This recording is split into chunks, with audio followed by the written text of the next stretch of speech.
রূপালী ইলিশ। স্বাদে গন্ধে অনন্য এই মাছটি বাংলাদেশের দ্বিতীয় ভৌগোলিক নির্দেশক বা জিআই পণ্য হিসেবে নিবন্ধিত। ইলিশই বাংলাদেশের জাতীয় মাছ।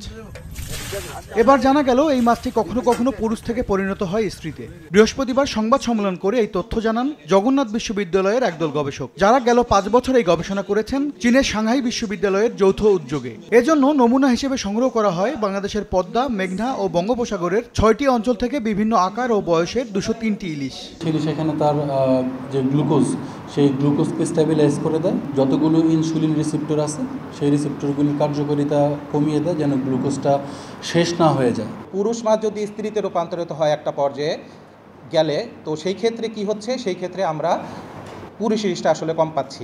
জিনোম সিকোয়েন্সে পার্থক্য না থাকা একক পপুলেশনের এই মাছটি রয়েছে বিপন্ন হওয়ার পথে। এই পপুলেশনটা এখানে সারভাইভ করতে নাও পারে, কারণ যদি অধিকতর পপুলেশন থাকতো তাহলে প্রকৃতি কর্তৃক তারা নির্বাচিত হওয়ার সুযোগ থাকতো, কিন্তু এখন ইলিশ একটা হুমকির মধ্যে রয়েছে। 40% বেশি গ্লো, বিশ্বের 1 নম্বর গ্লো ক্রিম, নতুন গ্লো এন্ড লাভলি। তবে আশার কথাও শোনান গবেষক দল। বলেন, প্রজনন রহস্য আবিষ্কার হওয়ায় কৃত্রিম প্রজননের মাধ্যমে বাড়ানো যাবে এই মাছের উৎপাদন।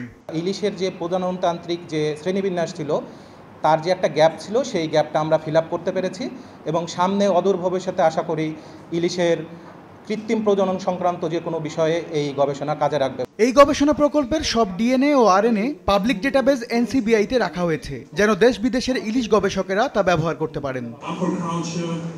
এম এস আরিফিন, সময় সংবাদ, ঢাকা।